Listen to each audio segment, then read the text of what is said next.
Bon, une vidéo pour les impatients. Donc, cette machine-là est toujours au point mort. Donc, je vais essayer de faire un pilotage des disques via courant de Foucault. C'est-à-dire que j'ai acheté une tôle d'alu que je vais tailler. Je vais tailler des disques dedans que je vais positionner donc sur ces disques-là. Et ensuite, au centre, je vais mettre une pince avec un aimant nord-sud, enfin je veux dire le disque va être enserré dans des aimants nord-sud, sur toute une couronne d'aimants nord-sud en fait, et en fait le moteur là va faire tourner cette couronne. Donc il faut que je modifie les tubes, il faut que je modifie plein de trucs bien sûr. Et donc en fait c'est les aimants qui vont passer successivement sur les disques d'aluminium qui vont créer un courant induit et qui vont finir par créer une rotation du disque. Voilà. Donc c'est quelque chose qui est à la fois souple, dans le sens où je peux avoir des jeux importants, c'est pas un problème. Je vais pouvoir avoir ça qui se déplace un peu parce que ma fourchette va avoir une certaine latitude et ça ne changera pas ma motricité.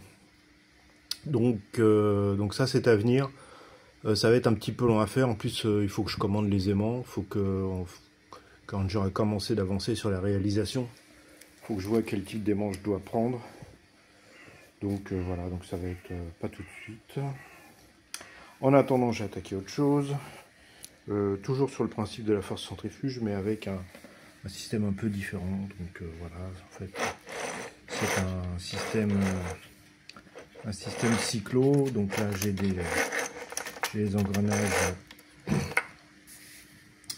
Des engrenages, comment on appelle ça, planétaires et qui vont transmettre le couple. Voilà, donc il va y avoir une jolie fleur là-dedans que je me suis bien fait chier à calculer et à dessiner. Donc voilà. Donc il y a des jeux partout. Enfin, je vous expliquerai comment ça marche après. Donc la fleur se déplace. Voilà, comme ça. Enfin, c'est pas elle qui se déplace en fait. Elle va avoir un mouvement relatif et ce mouvement relatif va induire une rotation de ce système-là. Bon, là, c'est un peu difficile à expliquer comme ça. Mais voilà, donc là, bon, j'en suis au début, hein, donc j'ai encore beaucoup de choses à faire. J'en suis aux ajustages surtout parce qu'il faut que ça tourne quand même pile poil. Donc j'ai eu pas mal de ponçage à faire pour que tout ça tourne de manière souple. Que tout soit bien calculé pour que ça se déplace relativement bien à l'intérieur de ça. Voilà, donc après, en fait, il faut que je le fixe au châssis. Ça va tourner, et quand on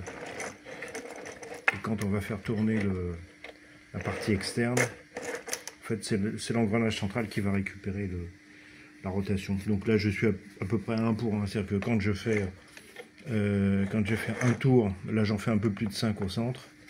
Et comme mon système est en 5 lobes, j'ai une démultiplication, une division par 5, et je vais remultiplier par 5, donc je serai à 1 pour 1, un petit peu plus de 1 pour 1 en sortie. Donc voilà, beaucoup de travail là-dessus. Donc voilà, c'est juste une petite vidéo pour faire un point, parce qu'il y a des gens qui réclament. Voilà.